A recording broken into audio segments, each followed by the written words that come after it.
Starting in Jaworzno, in the south of Poland, still in the Upper Silesia region. Heading through to plenty of classified climbs today. 3 lotto sprints as well along the way.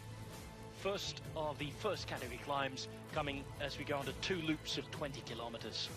Through Wisła and then back towards the finish line. Another climb before the finish and an uphill dart to the line as well in Szczyrk. There's Danny van Poppel, the leader of the Tour of Poland, with 41 kilometers remaining on stage 3. Rides for Team Sky, unable to win a stage just yet. Sacha Modolo won and beat him just on the line 24 hours ago. 48 hours ago, it was Peter Sagan and Caleb Ewan who had the best of him. He's leading for now, but with a difficult finale, it's difficult, Tony Gibb, to see him holding on to the lead. Good afternoon, Rob. Good afternoon, everybody at home, and thank you very much for joining us. This is a race that's going to be punctuated by sprint stages and then climbing stages. It's going to be an interesting one. The lead at the moment being defended, as you can see, Sky on the front there doing a lot of work. 1 minute 13 to the breakaway. That went up to 4 minutes at one point and coming down very quickly. A very hilly stage today, isn't it, Rob? Very, very hilly stage today. In fact, in terms of classified climbs, 4 of them, and all in the second half of the stage. We had intermediate sprints in the first half. We're going to have the intermediate sprint that gives us bonus seconds in the final 30 kilometres of today's stage. And you talked about the break, Tony. Well, 7 riders up there, and they're all still together. Number 91 at the back, wearing the red jersey for Katusha Alpecin, is José Gonçalves. He's there alongside Rémi Cavagny in the royal blue. He's the former French under-23 time trial champion. Maxime Montfort, who wears number 5 at the back here, is a former top 10 finisher in the Giro d'Italia, Belgian rider. Bertjan Lindemann is there in the yellow jersey for Team Lotto NL Jumbo, a Dutch rider. Sebastian Reichenbach, riding for Française des Jeux, a very good climber, and he is a Swiss rider. 2 Poles in the break as well. Maciej Paterski, riding for CCC Sprandi Polkowice, and riding for the national team, Adam Stachowiak, also in the break as well. And earlier on today, it was a very nice moment for the most famous Polish riders in the peloton. Przemysław Niemiec, long-time helper of Ivan Basso and all the rest in the Italian teams for the last 10 years or so. He passed through his hometown, got off, kissed his wife, said hello to his family, and carried on. It was like cycling of old times. Yeah, it's always nice, isn't it, when that happens? And we've seen it in races over the years where riders are allowed to go up the road in their home village and stop and say hello to friends, family and loved ones, that sort of thing. And it's all very nice. There are those traditions in cycling, aren't they, that are honoured. And it's just one of those nice things in cycling that it's kind of dying out a little bit. But yeah, we can see there, Lotto Jumbo rider Martin Kaiser in that leader's jersey. Well, he's been in the break 2 days running, this Martin Kaiser. That's the King of the Mountains jersey here at this race. That's the pink jersey. The leader's jersey, we've seen it on the back of Danny van Poppel. That's the yellow jersey. There is a white jersey at this race, but there's no Best Young Rider prize. The white jersey at the Tour de Pologne means the best sprinter in terms of sprints on the finish line, not intermediate sprints, and that's currently on the back of Peter Sagan. The other jersey is about the intermediate sprints. They call it the most combative rider jersey. That at the minute is on the back of the Polish rider Adrian Kurek of CCC Sprandi Polkowice, who was away attacking yesterday. I think Peter Sagan's got that by default, hasn't he? Because Danny van Poppel's in the leader's jersey. There's only, I think, 3 points in it, 5 points in it, sorry. But yeah, so Sagan's wearing the white jersey at the moment, which won't look that dissimilar to his normal jersey. It'll just be minus the rainbow stripes around the middle. But you can see there Cannondale lining up at the front. And Cannondale, after the Tour de France and this year in general, it's been such a turnaround for that team, hasn't it? They were despondent beyond belief, and I know 1 or 2 of the staff members there, and they were sort of pulling what little hair they've got out. And then all of a sudden it was Tour of California, they had a result. The Giro, they got a stage win as well. And then the Tour's just been absolutely fantastic for them, haven't they? Gone up to 2nd place and got that fantastic stage win in, you know, running 55.11 or whatever gear that Rigoberto Urán was stuck in for the rest of that stage. Yeah, and they've got a new sponsor off the back of the Tour de France as well to add to it. 38 kilometres remain today. Said that Sacha Modolo won the stage yesterday. That was his first World Tour win for a few years. This is where we are on the course. Still 2 categorised climbs to come. And the breakaway just with 30 seconds, you can tell that the rhythm in the peloton's fairly high as Montfort on the left-hand side just thinks about trying to up the game. There's a lot of looking around at the back, and if anybody wants to keep going from this particular group, the time to attack is approaching. Yeah, and that sprint we were talking about is over that hill and then in the dip before that last one.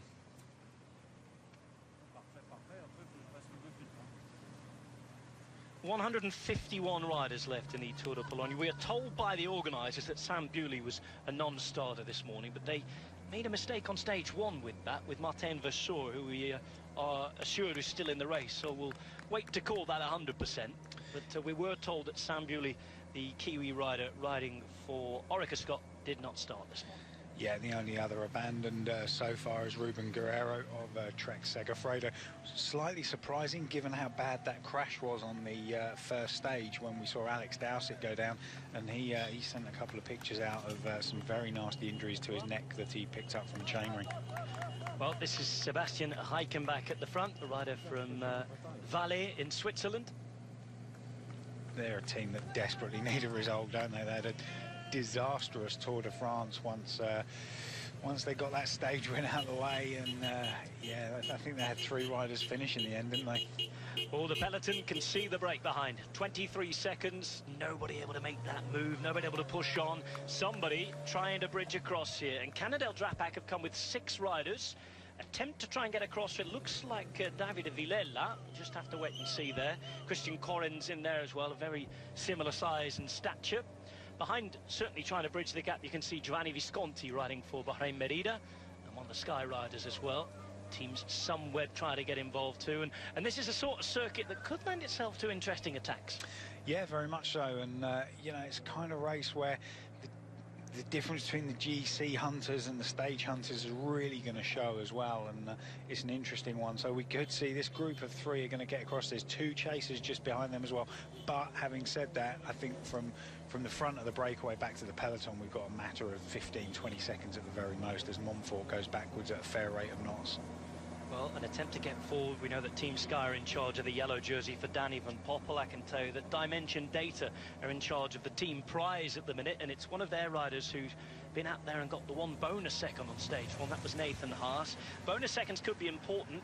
It's a week full of short stages here, 2 mountain stages to finish off, but they're not big, huge Tour de France alpine climbs that go on for 20 kilometres. Seconds are going to be important. As we can see again the move being pushed on here from Canadel Drapac. I can tell you that the first 101 riders here are all separated by 10 seconds still after 2 stages. It's very tight. Yeah, I think that might change today. It's a hard end to this stage. As you said, we've got the 4 big climbs, and then we've got that sprint after this descent. And then the kick up to the finish. In the last kilometre we climb over 100 metres, 110 metres in fact.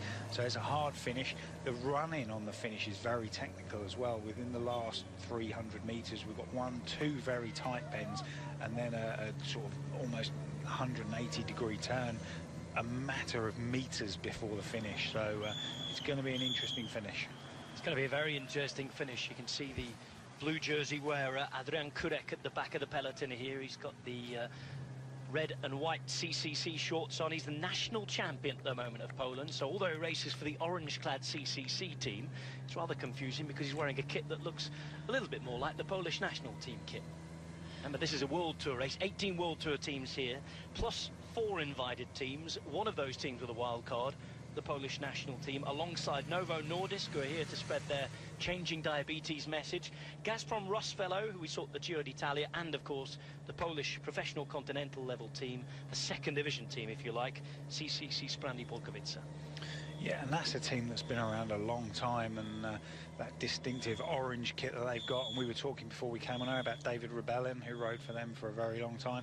I think I'm right in saying that his name escapes me now, but the Polish rider that rode in England for a long time rides for that team as well. Marcin Białobocki. That's it. Yeah. Yep.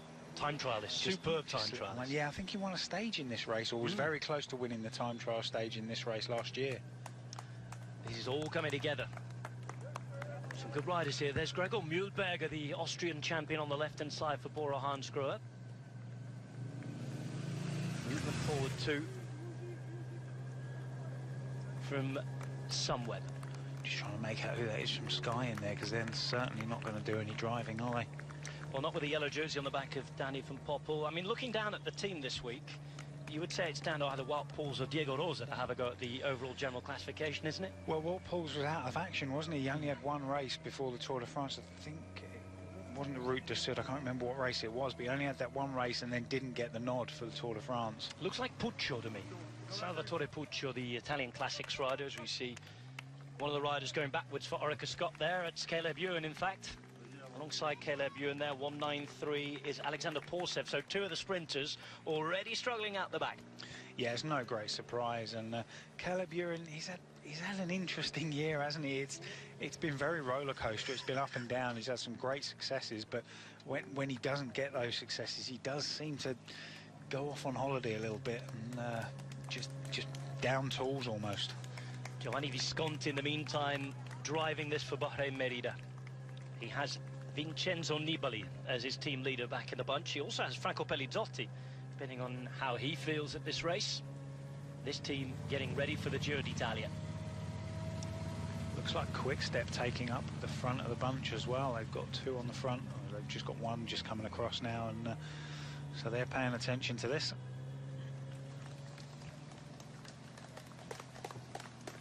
For Miyuki Beppu towards the back, and the king of the mountains, Martin Kaiser. But of course, this is the first day we've seen first category climbs involved in the Tour of Poland. Whatever happens, we're going to have a change in the ownership of that jersey. Jan Taknik there from CCC going backwards at a fair rate of knots as well. He's quite a good sprinter. Well, 35 kilometres still to go on stage 3 of the Tour of Poland 2017. It's the 74th edition of Poland's premier bike race.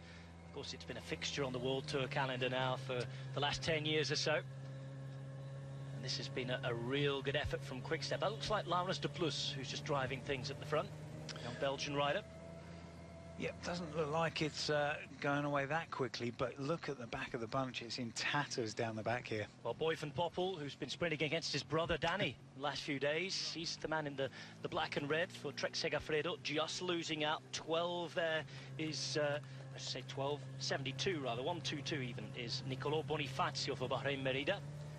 I think it was Tyler Farrar as well there, just getting dropped riding for Dimension Data. Well, this is going to put the yellow jersey in trouble.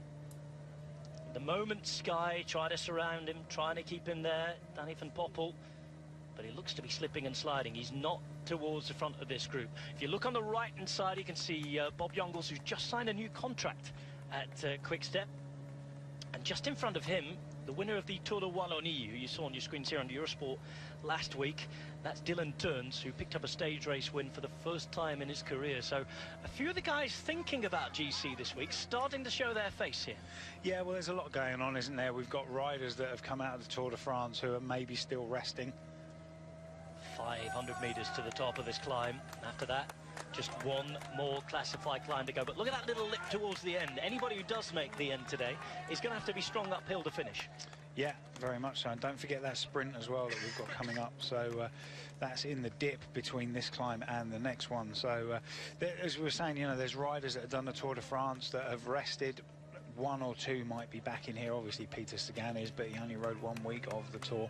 And you know, there's a lot of bike racing going on at the moment. It's the time of year where people are negotiating contracts, and if they haven't got a win, this is a race to really try and get a result. Rafael Maika was hanging about at the front there as Enrico Battaglin is being dropped at the back, and that tells you something about the pace.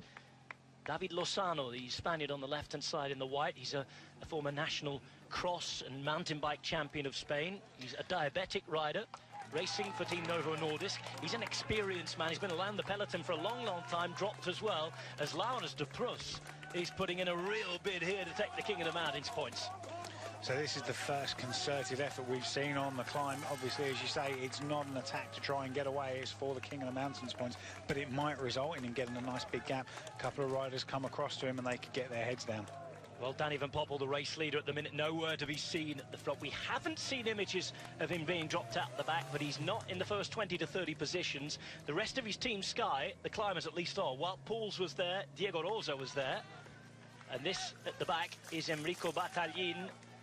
off the pace. Interesting one. Battaglia at the start of the year didn't even have a contract and was scratching around trying to get a deal, and then found a place at Lotto Jumbo, and that goes to show the sort of condition that pro cycling is in. Well, 114 at the back. Tom Squeenge, another guy who has fought hard to stay in the sport and has done a brilliant year. In fact, the rider from Latvia for Cannondale Drapac. He had that awful crash, didn't he? Gary Beckett there this one year from Cannondale at the side of the road. Always wears that hat so the riders can spot him if the green jersey isn't enough. But had that awful crash. Was it at the gyro where he had that terrible crash? Got back up and couldn't really stand. Got back on his bike and fell off again 10 metres later. And that was right. You know, you're not getting back on your bike, which I think was the right decision. Took him a long time to come back from that. 125 towards the back. There is Domen Novak, rider from Slovenia, racing for Vincenzo Nibali's Bahrain Merida team. Now some narrow roads here and visibility's not the best. No, going in and out of the trees where you get sunlight 1 minute, shade the next. You're looking at the road, and I know it's very warm, but you do think, is that a patch of water? Is there some damp there, or is it the shadow? And you can never really tell, and that affects how you go down these descents.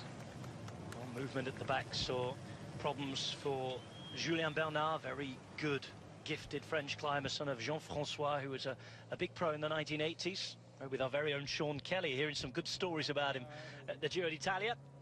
In the meantime, there's 33 kilometres to go on stage 3.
see who stays, who goes. While Pauls is in this team, he's heading towards the Vuelta a España as well. He's just come back from quite a bit of time out injured. He's missed most of the season, in fact. But he was out there and grabbing a bonus second yesterday, so obviously feeling good and fresh. Jason, this is his terrain as well now, and we cannot see the yellow jersey at the minute. We've had no shots from the television director to show us that he's been dropped, but you can only think that the way Sky seem to be racing for other riders, I look down here, I can't see that yellow jersey. I think that he's not in this group. I think they're racing for their main men now in terms of Pauls and Rosa. This is what happened at the King of the Mountains. It was Laurens de Plus, Dair Quintana, Diego Rosa, and was that Antonio, or it was Antonio? Vincenzo Nibali, pardon me. Both of them are riding here. One's wearing 1-2-3, one's wearing 1-2-4. So Vincenzo Nibali close to the front towards the end on that particular climb. It's quite interesting. Look at the shadows on the ground, and it's 5:30 in the UK, so it's 6:30 getting on for sunset time here. And speaking to some of the staff that are riding for that are working for the teams and some of the riders, they're saying, you know, these stages are so late. We've got some quite long transfers after the stages as well. So they're saying they're getting back to hotels at sort of 8:30, 9 o'clock, starting massages and dinner and washing, etc. after that. And it's not going down particularly well with some of the staff. They're having some very late nights here. Well, who's going to be partying late into the night as Peter Sagan looked like he was having a bit of fun with someone? I hope it was fun anyway, because there was a threat of a bottle being thrown. The pronounced way it was done, I can only assume that it was done in good nature. I think Sagan probably feel like he has to be on his good behaviour for a while at the minute. Yeah, I mean, yeah, I'm sure later in the week we'll have a lot of opportunity to discuss that Tour de France incident, but don't think it was as clear-cut as a lot of people think. But Sky on the front, they're not driving this one. There's no break up the road. They're just keeping the pace up. Don't think Van Poppel is still here in this group, though. No, the leader looks to have gone. A lot of good climbers, though, at this race. We can see on the right-hand side in the red jersey, Giovanni Visconti riding for, we assume, Vincenzo Nibali at this race. Nibali on his way to the Vuelta a España. On the left-hand side is a collection of riders riding for Team Sunweb, and what a time they're having of it at the minute. We saw Chad Hager on that last climb pushing forward, but they've got some really good climbers here, and the likes of Wilco Kelderman or young Sam Oman, who was so good at the Tour de l'Avenir 2 years ago. Yeah, what a year Sunweb are having. Yeah, it's been unbelievable, hasn't it? Tommy Dumoulin taking out the Giro earlier on, and Quintana coming up short there, and then Michael Matthews and Barguil winning the green and climbers jersey respectively at the Tour de France.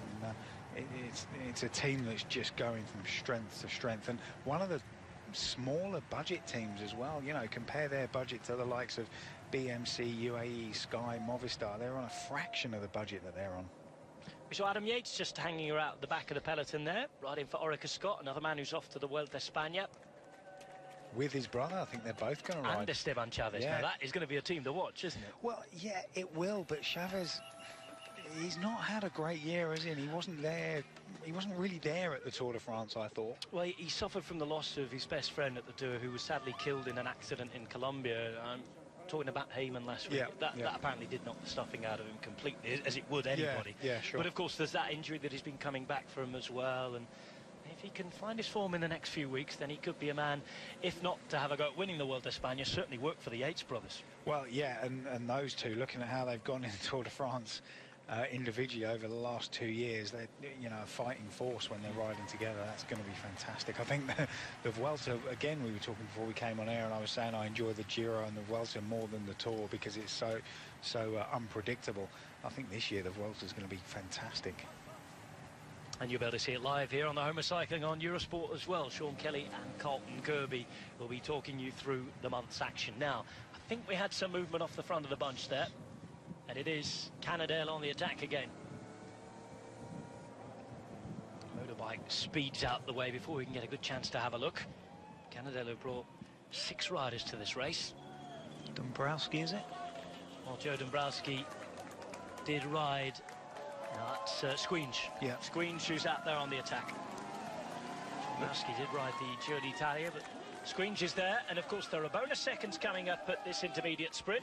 He's been on the floor at some point as well. He's got a couple of cuts and bruises and some spray on there from the race doctor. TV director not helping anybody there, but it looks as though Sky and maybe Wout Poels again was out there to take some bonus seconds there.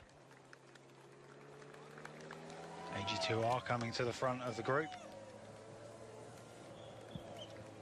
And of course they had a very good Tour de France with Romain Bardet, and the way the team set up as well. They were the only team to really take it as a team. The Team Sky, here they have some very good riders. Some on their way to rest and holidays, the likes of Dupont, Bidard. Others on their way to the Vuelta a España. Pozzovivo and Montaguti. They had a great tour in terms of how they rode and how they came together, but having spoken to a few people associated with the team, they don't feel that they had a great tour in terms of results. So, Squinch, Poels and Montaguti, 3, 2 and 1 points respectively, but interestingly that was the intermediate sprint where the bonus seconds were given out, so the same number of seconds, 3 points and 3 bonus seconds to Tom Squinch, and Wout Poels, who was already thereabouts in the general classification, up there as well. Wout Poels, who started the day in 8th place, has just taken 2 seconds, and well, at least on paper he's moved up to 6th already with that, at 7 seconds from the leader, his teammate Danny van Poppel.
Ça bouge.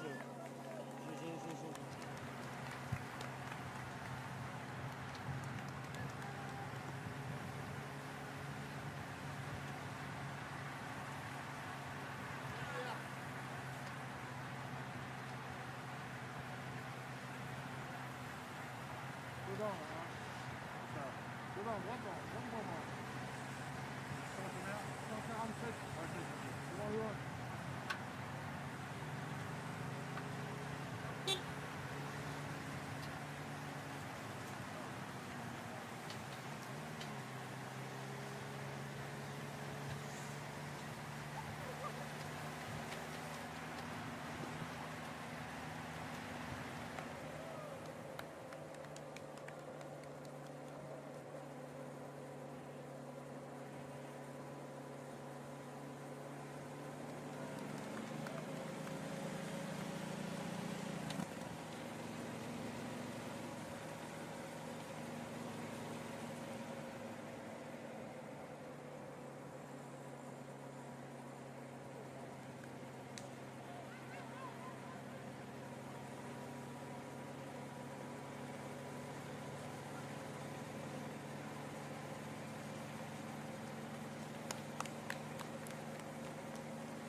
there, but yeah, certainly for one of the smaller nations with less of an infrastructure and less funding, shall we say, they've had great success.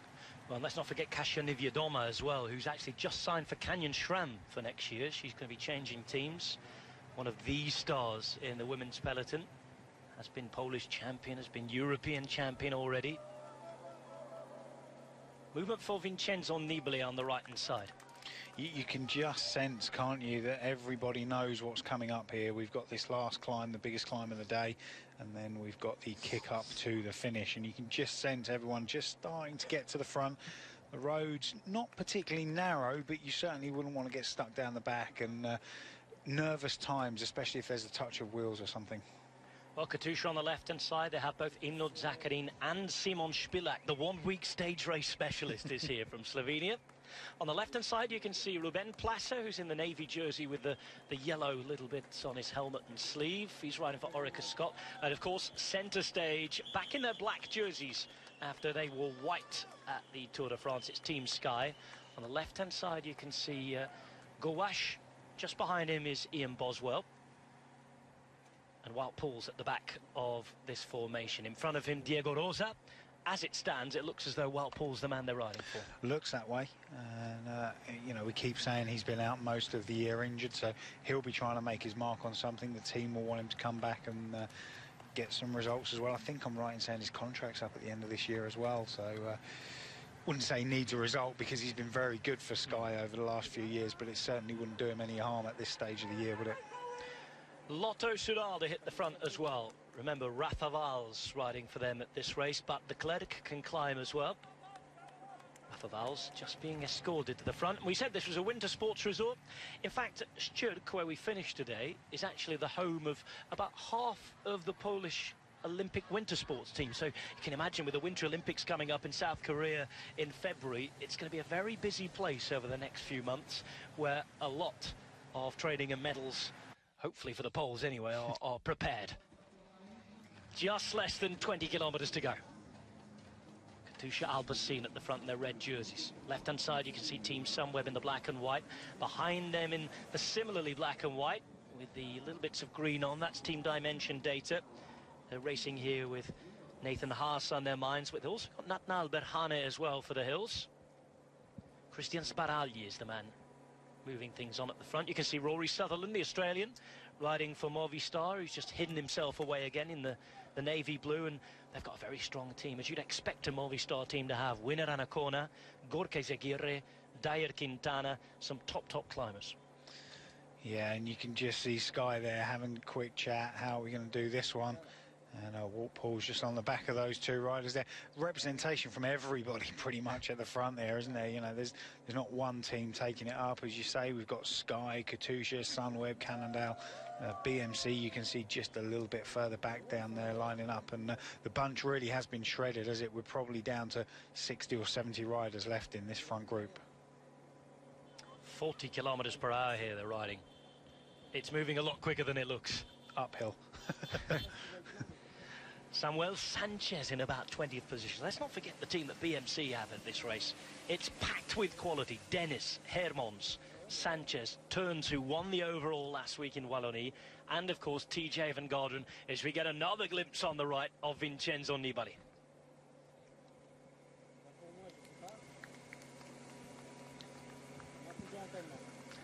Peter Sagan still in this group on the left-hand side. There he's in the white jersey for the best sprinter. Just being helped towards the front, but of course you imagine that if it is going to be a climber's day, Borohan's going to need to flick the switch quickly, because it's Rafael Majka they need to be looking after. Yeah, you know, Sagan, he's up there, he can climb, and he's won this race in the past when the course was slightly flatter than it is this year. Two very hilly stages this year. But, yeah, you know, he's been away for 3 weeks, 4 weeks. We don't know what sort of condition he's in for the climbs. He might have done a lot of work for this. I should imagine he's another rider that's going to go to the Vuelta to try and get some results. And see here, Katusha just getting a last drink before they really start this climb proper. Oh, this is Jose Gonçalves, who was in the break of the day earlier on today, the Portuguese rider himself, a new contract man, signed for another year at Katusha Alpecin. Look on the left-hand side, Ilnur Zakarin, the man from Tatarstan in Russia. Yeah, and you could just see Bahrain Merida moving up there with Nibali on the back of a 2-rider train. So just dropped in there just behind Katusha. Katusha doing an awful lot of work for this one. You would think that's for Zakarin, wouldn't you? He's their out-and-out climber. Zakarin or Spilak, all depends. I know that Zakarin was racing a couple of weeks ago and didn't seem to have it. Spilak is the man at the back of the group at the minute, but doesn't always tell the full story, that. Yeah, another rider just moving up on the left there as well for Katusha, so they really do want to pack the front out. Don't forget, it's a team that's had a result yesterday, didn't they, with Christoph winning Ride London, so they're on the up and they'll want to get a result here as well. Well, we're approaching the Salmopol climb. Salmopol climb for the final time. Of course, the steeper slopes of it, it starts with a 3% average, then it's 1% for a kilometre, 2, 3, 3 again. It's only halfway as it become a proper climb, if you like, 5.2%, 6.4%, and then the penultimate kilometre is 7.5%. And that's damaging, you know, because those sort of ramps like that, you have to sit there and you can see how hard the guys are going here. You know, they're big ring, they're, as you said, 40 kilometres an hour. It'll put you into trouble, and then the minute you hit those steeper climbs, you've got nothing to respond. You're already on the limit. It's funny, isn't it? We can talk about the big alpine climbs in the Tour, the Giro, the Vuelta. Sometimes it's not about the parkour, it's about how it's ridden. And people like Sagan will be just hoping to hang on here and to try and do something towards the end on the little punchy finish, if you like. But if the climbers ride them all off the wheel, then that's a different story. It all depends on how the teams use their domestics here. The most innocuous climb in the world can be hard if you're going up it at 50, 60 kilometres an hour. And you can see here, it lures you into a false sense of security because it doesn't look like it's particularly hard. It's not, you can't see the road really going uphill in front of you. But if you're going hard enough up it in the big ring, it'll put you into trouble very quickly. We'll remind you, if you're just joining us, that the yellow jersey has been dropped to Danny van Poppel. Peter Sagan towards the back now. That's interesting, as Katusha look like they want to make this really hard. Either Spilak, Zakarin or both. Obviously keen here, and Spilak, actually thinking about it, is a man who gets over climbs well. He's won the Tour de Romandie on an occasion. He's won the Tour de Suisse as well. He's been up there on the podium. He's also got quite a sprint on him for a climber. Yeah, absolutely. A very good rider as well. And Katusha rider there just does his turn on the front, and that really is bailing out, taking to the pavement, isn't it? There is Jose Gonçalves. He's had a very good day. In the break for most of the day, doing his work there. Oh, and look at Pelizzotti was being dropped at the back there. You can see there, they're all, when they're pulling the pin, they're just jumping on the pavement. One of the Orica Scott riders just jumping on the pavement down the right-hand side. Cesare Benedetti on the far left-hand side is the latest to just look around. I think he's in charge of looking after Peter Sagan at the moment, Italian climber. And this is, we've got 16 kilometres to go. One of the Sky riders there. Is that Boswell? It's Michał Gołasz, who's done his job. He was there riding at the front, the former Polish national champion. And there he is alongside 191, who is Pavel Brut, one of the most experienced riders in the whole international peloton. So we crest the top of this climb with 11 kilometres to go. So we're just about starting to get into the really hard, steep section of this climb. Youssef Reguigui, the Algerian national champion, decent classics rider. He's been dropped as well, so he's not a man who certainly doesn't know how to climb. Julien Bernard being dropped again. Obviously not in great shape at the minute because he is a budding GC man. Yeah, you can see it's really getting shredded down the back here. Another one of the Trek Segafredo riders, CCC, and Lotto Soudal riders getting dropped there. That was Yeli Wallace as well, so he's struggling. That's a surprise. This is Pavel Kochetkov, the Russian rider for Team Katusha Alpecin. Katusha Alpecin, who are no longer a Russian-registered team, by the way. They're now a Swiss team. They still have their Russian star, second to last wheel, Ilnur Zakarin. He's actually moved to Cyprus now, where he trains in the Troodos Mountains. And that's a great place to train. We went there in 2004 on a pre-Olympic training camp. Absolutely, the mountain goes on for hours. Very warm conditions Yeah. as well. I've actually ridden in the Turkish side, in the north. Yeah. Not as high mountains, but very, very hot conditions. Yeah. Good roads, though. Very good roads. Yeah, great roads. Absolutely brilliant roads. You can ride for hours and not see a car. 15 kilometres to go on stage 3 of the Tour of Poland. It's hotting up, and Team Katusha Alpecin are responsible for making this a very difficult bike race today.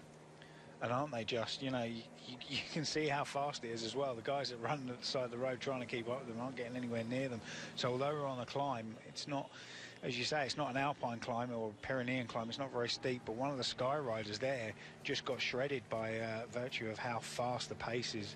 Still quite a big group, but you can see the riders are getting pinged off the back quite readily. Who is it from Sky on the left? May struggling at the back for Lotto Sudal. Sky rider there. 2. Looked to be Salvatore Yeah. Puccio. Yeah. He's the man who covered the first attacks, didn't he, when we saw Davide Villela lighting up for Cannondale. Polish national champion getting dropped there as well. 25 there for BMC is Samuel Sanchez. Peter Sagan still there, but getting closer towards the back. Oh, Kochetkov still doing his best to hang around for a minute, but I think that is him for the day. There we go. So 3 left. Spilak, as usual, Jersey open. Just see how he goes in this race, because he doesn't like the warm weather, does Spilak. He's open, Yeah. he says, I actually like the cold weather. But it's been 30 degrees this week in Poland. Yeah, and as you say, 3 of them left. Not ideal, is it? Because one of them's going to be the nominated rider, the other's going to be their sort of last-minute help. So they've got one rider to burn up. So, yeah. Now here goes Zakharin. A little word there from Spilak, who sent Zakharin on the attack. It looks to me as though they're riding for Spilak, but Zakharin sent up the road to try and see if they can force a reaction. AG2R just thought about coming across to it, but doesn't at the moment, so no reaction.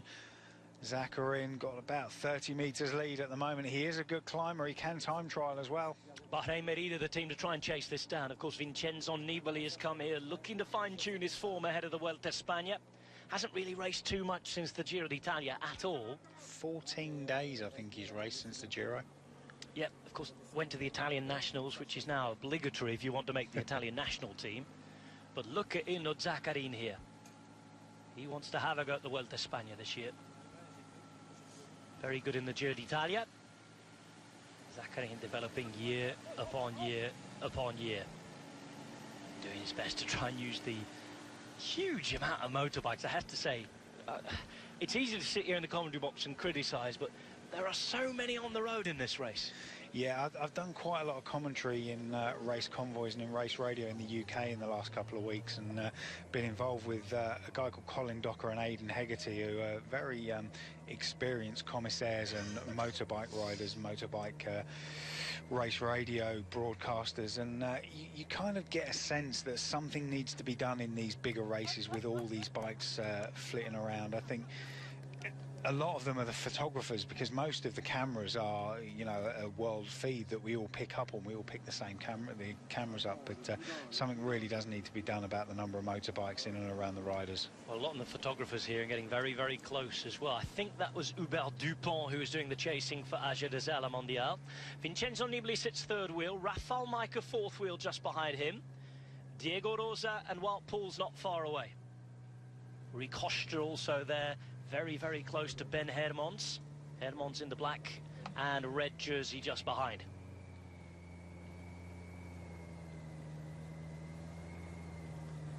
.5 kilometres to go and 8 seconds on the attack now on the final climb of the day for Ilnur Zakharin.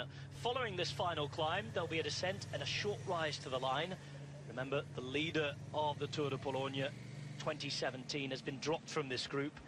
Danny van Poppel not in with a shout of keeping the jersey today. It is up for grabs, and with 100 riders still within 10 seconds, it's a Zak attack on the front. Zakharin away by 8 seconds and forcing the other teams to chase, which they're doing rather well at the minute. This is BMC racing. You've been spending too much time with Carlton Kirby coming out with things like that, but yeah, Zakharin off the front of the bunch, not opening up a massive gap, is he? He's got about another 2 kilometres to go until he starts the descent, but then if he's going to use all his energy to get down the descent ahead of the bunch to that last climb, it really is going to hurt him. That last climb is a real sting in the tail. It's like Rowan and Dennis on the front for BMC Racing. Actually, Rowan Dennis and TJ van Garderen both riding this week, but the team insisting that their leaders were Ben Hermans and Dylan Teuns, the two Belgians. Of course, something we often see in cycling. One of the nice things when you see that people are expected to help in the big races, get their chances in the smaller races. And for Ilnur Zakarin, the first attack is done, but that's done a decent job for Katusha because it's forced a lot of their rivals and Spilak's rivals for the overall to use up some of their men.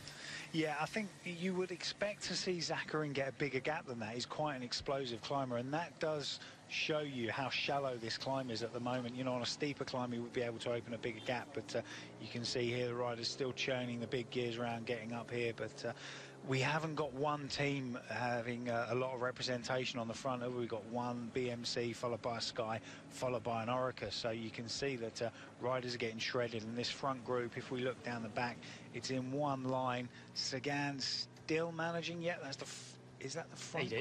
That is the front group he's still with. So what do we got here? 45 riders, do you think? Not even that. Just less than 2 kilometers to the top of this climb. This is the steepest part of the climb now. Above 7%. Sagan's looking on very well. Pretty lean, isn't he? You know, he shaved his hair off, so he saved a couple of kilos there. 127 next to him is Giovanni Visconti. This is Rowan Dennis at the front. Just behind him in the all-black jersey with a blue helmet on is Diego Rosa. You see Bob Jongels close to the front as well. Domenico Pozzovivo is there too. That's not a bad shout, Pozzovivo. This is, you know, the last climb's a sort of climb he could really get up there. Explosive, very small Italian little climber. Ivan Rovny at the back, the former Tinkoff rider, very good in the medium mountains. He was excellent for Alberto Contador when he won the Giro just over a year ago now.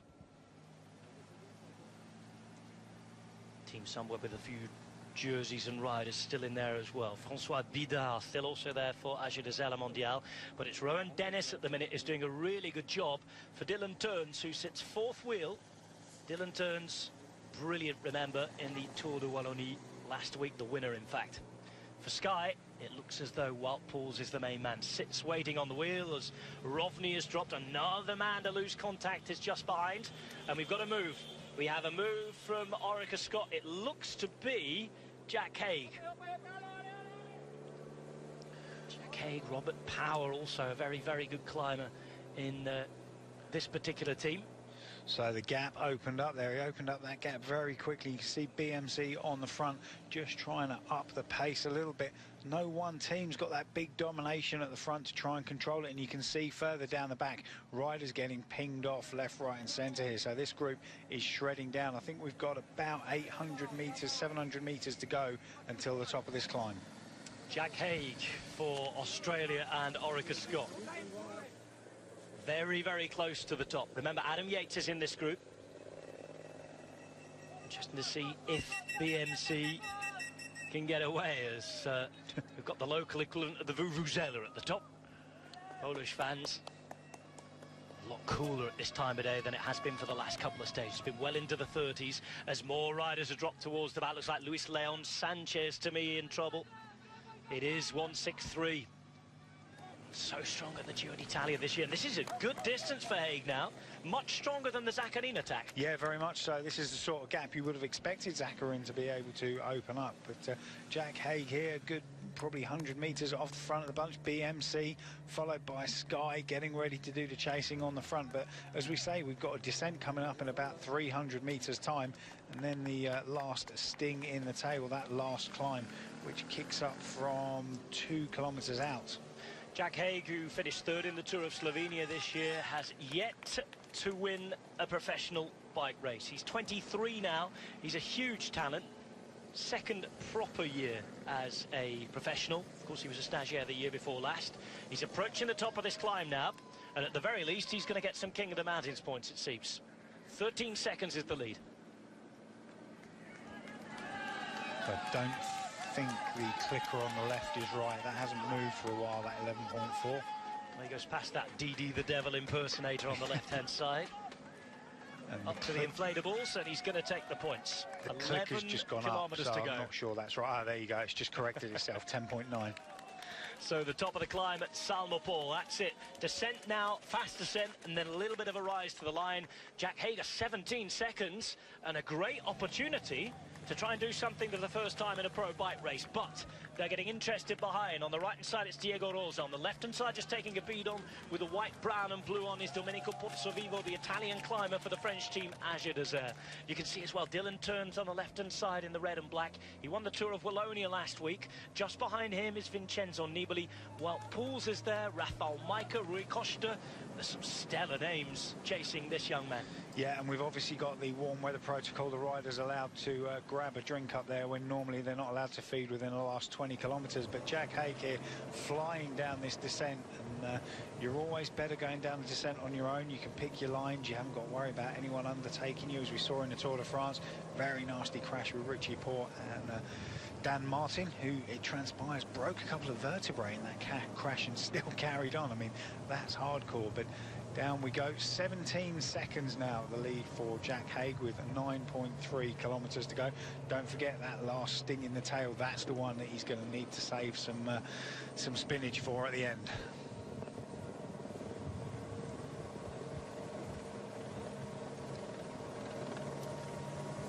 Eight kilometres still to go on stage 3 of the Tour of Poland. It's been an entertaining up and down sort of day. On our way to Szczyrk today, the winter sports resort.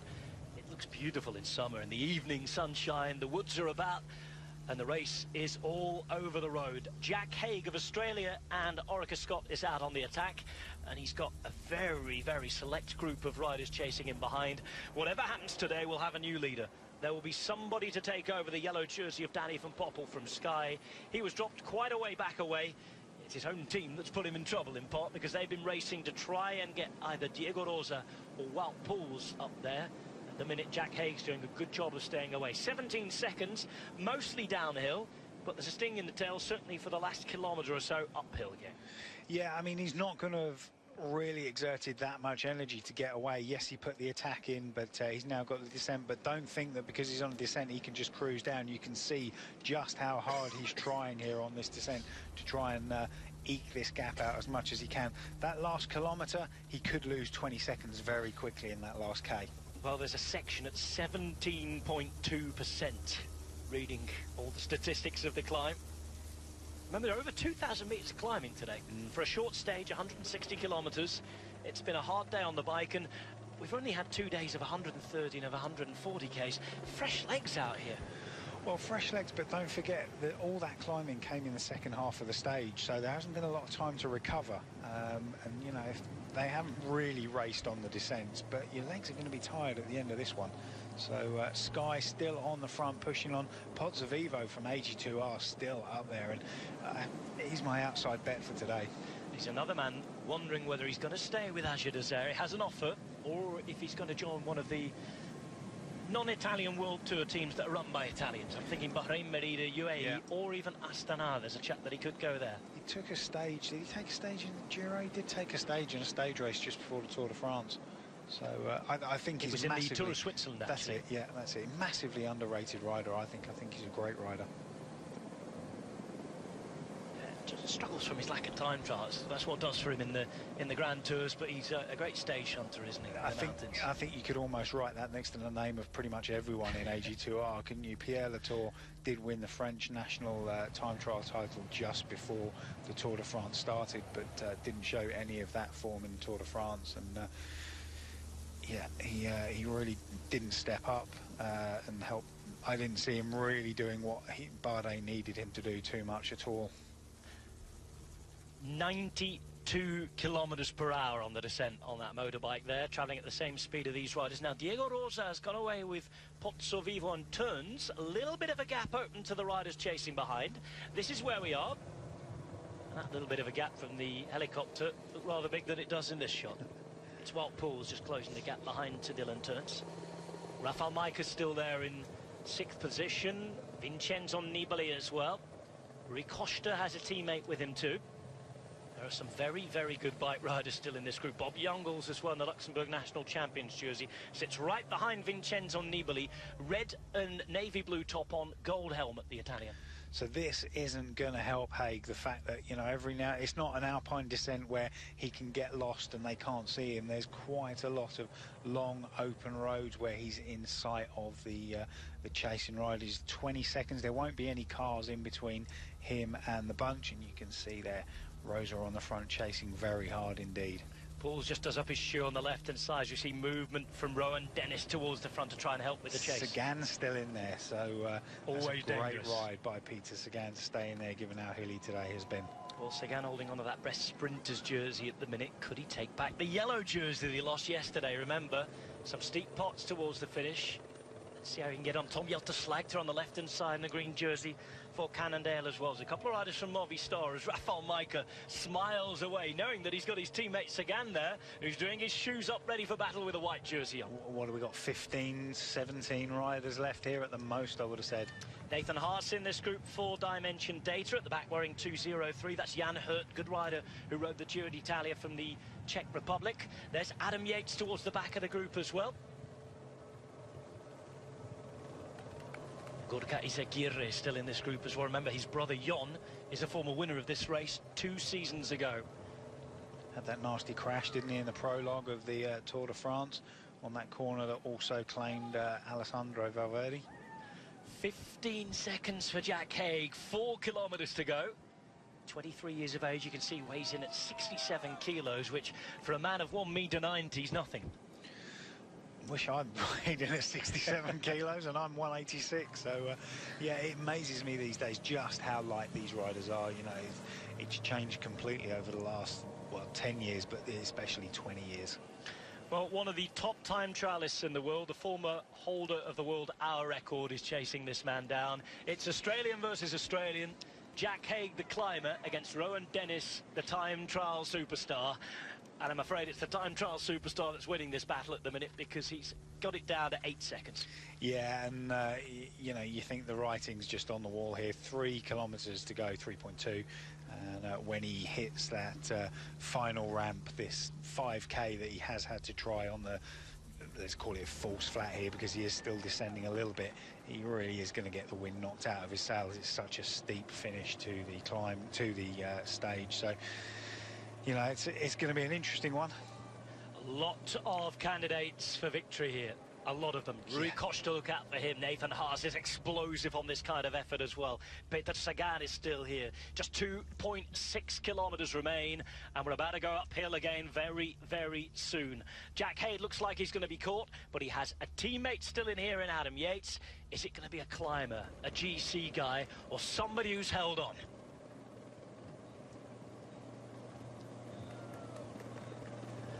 .3 kilometres to go. Yunus Zakarin holds on at the back of this group. His teammate Simon Spilak is still in the group as Jack Haig left it to take maximum points on the top of the climb. Hasn't been able to hang on for just now, though. He's been out there for 6-7 kilometres. 2 Ks to go. Looks as though he's going to be caught. BMC have a super strong team here, and Rowan Dennis has done some real work for Dylan Teuns today. Yeah, Rowan Dennis is smashing this one into the climb as hard as he can. So 2K, 1.7K to go now. Sagan and Majka in there for Bora Hansgrohe, and that's one you've got to look at and think that, you know, you're going to be hard pressed to go up against those two. Rowan Dennis has done his job. You can see now hitting the front, it's Diego Rosa riding for Team Sky, and Wout Poels is on the right-hand side moving up onto his teammate's wheel. Left-hand turn here, Sky in a very good position. Just behind them, Dylan Teuns for BMC. Jack Haig is about to be caught, and it's time to start the fireworks. So Sky taking up at the front with Rosa on the left-hand side, the Italian. This is second year at the team now, first year at the team, pardon me, and he's really, really settled in quite well. He was so good for Astana at the end of last season, almost won Giro di Lombardia, having been in the break and worked for his teammate earlier on. Jack Haig, though, is putting in a great ride here on the right-hand side. He's going to be caught, but he's not giving up without a fight. No, he's really driving on and getting that TV time for his team. The left-hand turn we just saw, if they'd gone straight on, they would have gone right into the centre of town. So we're now doing a semicircle around the outside of the town. When we start taking the tight corners, you know the finish is just coming up. 1K to go now. Oh, and he's finished out of gas. His teammate Adam Yates is up towards the back.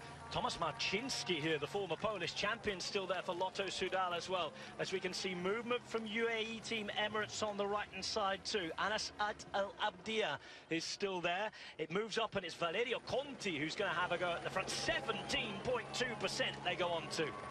While Pauls is there for Sky. Look at Peter Sagan in the white jersey. Take a look at the driveways at the side of the road if you want to see how steep this road is.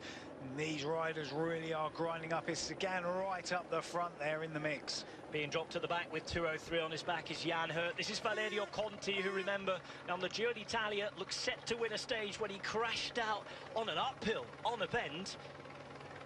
Very, very close, and that was on the stage that was won by Gorka Izagirre. He's still in this group somewhere as Peter Sagan is holding on. At the minute, Conti looks like he's riding away from them. Everybody looking around, and this is a great opportunity for the young Italian. Yeah, the gradient of this climb does ease off the further they get up it and closer to the finish.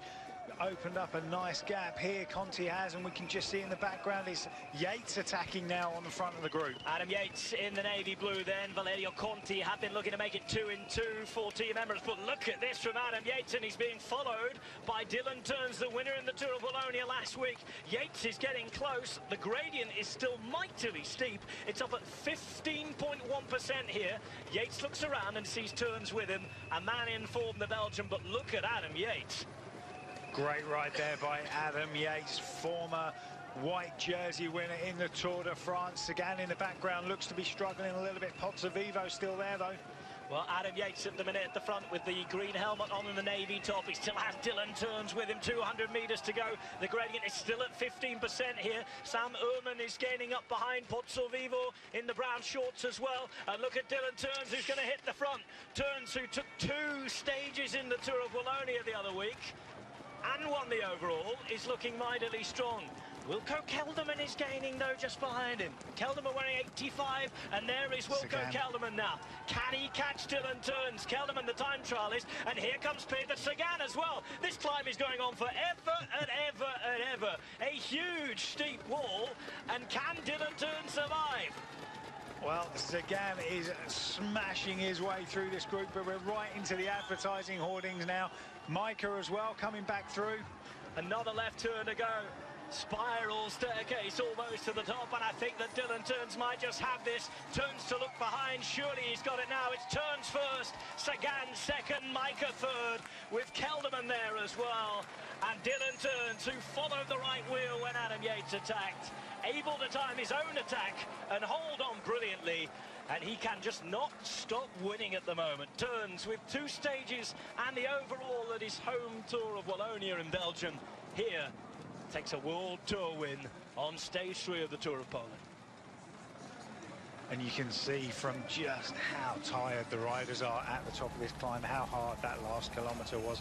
Peter Sagan, a great ride to come back from, looked like he was out the back of the group, and him and Micah come flying up to take second and third. Great ride though by Dylan Teuns of BMC after, you know, the team had a fairly disappointing Tour de France after Richie Porte was out injured. Takes another victory after Tour of Wallonia last week. And, this is really going to make the GC interesting with Sagan and Micah now. Probably first and second, I think. It looks as though Sagan, to me, with the bonus seconds at the top here, will have done enough to keep or retain the yellow jersey after he lost it yesterday. Of course, he was on the same time as Stanley van Poppel. We'll have to wait for confirmation and the gaps, but they didn't look that big to me. Teuns has taken the 10 bonus seconds, but of course Sagan behind. And here we go, yet same time, so Sagan should retain the yellow jersey here. It's Teuns from Sagan, from Micah and Kelderman. Slagter in 5th, a good result for him. Eiking, Pozzovivo, Yates, Pauls and Omen. And look at that, 14 seconds from 1st to 10th. That was a horrible finish for a lot of the guys. Teuns held on best and took stage 3.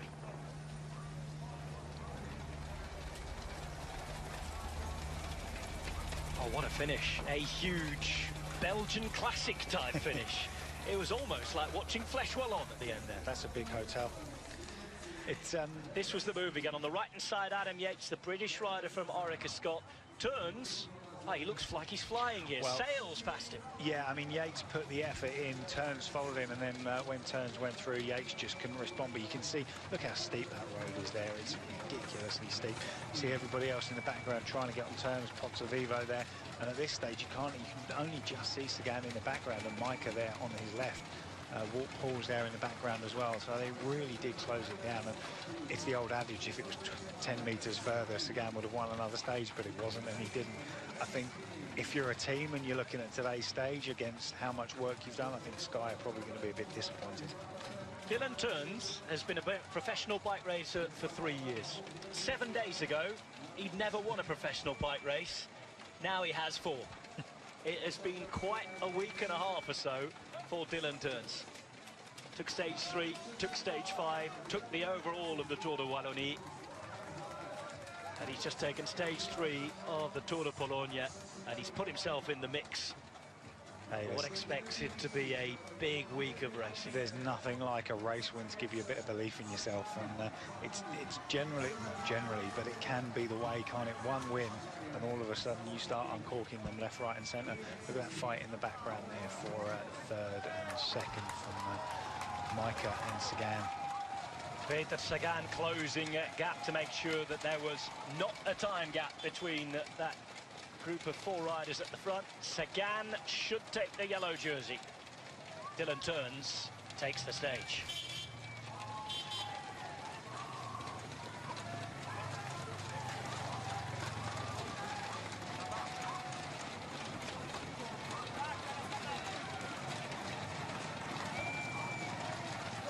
The Polish winter sports team is based here. On the road, the bikers have done a mighty job up the hill to Szczyrk. The winner, Dylan Turns. The yellow jersey, Peter Sagan. And the Tour of Poland is alive and well. We've had some highly entertaining racing today, and well, up and down all day, shorter stages. If we see racing like that, I'm all for it. Well, we had a couple at the Tour de France, didn't we? A couple of shorter stages, and they really were animated, and racing was on from the word go. So who says we need 220-kilometre stages for great racing? Just waiting for the overall classification to be done.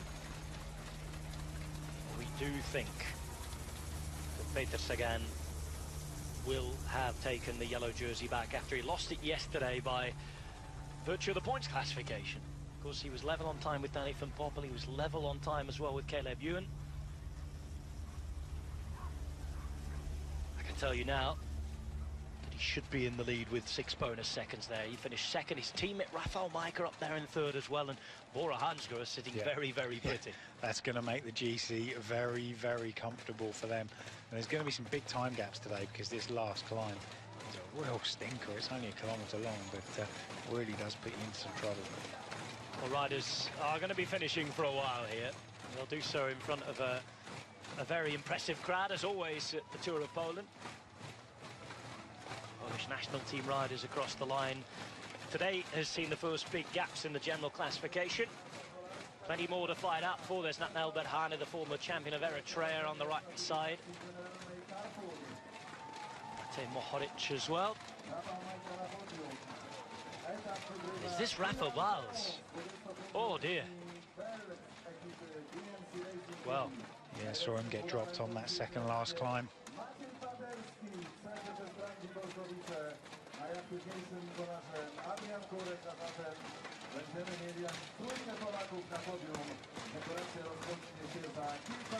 Well, one by one the riders finish. I can tell you that Dylan Turns, the 25-year-old from Belgium, racing for BMC, has finished first. There's Chad Hager coming across the line. He did his job on the penultimate climb for Team Sunweb.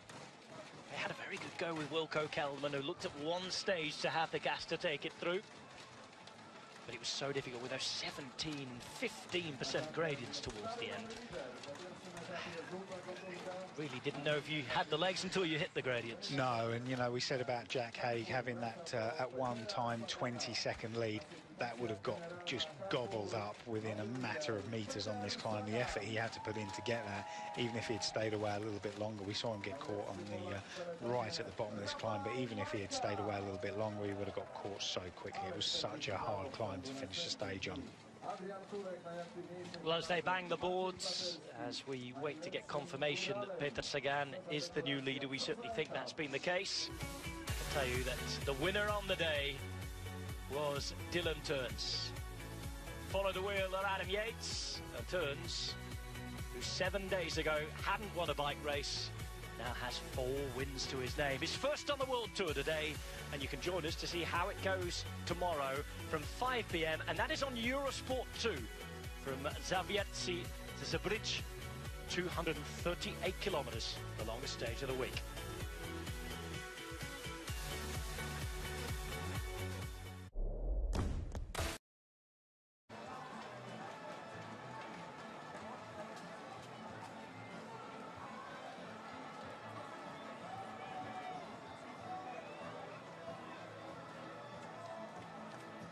Za kulisami teraz się dzieje, panie i panowie, namiocie zawodników, namiocie kolarzy. Dylan Teuns, Rafał Majka, Peter Sagan, Rafał uśmiechnięty. Sagan właśnie z Peterem. Mogli to trochę zacząć na 4 metry za pójścia wystartowanego. Bez pięknego kolarstwa. Bez pięknego sportu. Peter Sagan również. Oni są wyluzowani, tak jakby podjechali na starostki pagórek, a nie 160 km z Jaworzna do Szczyrku do Nowego Gniazda. To taki ciężki góra. Ależ oni mają moc, ależ oni mają formę. O tym dzisiaj mówili i Peter, i Rafał.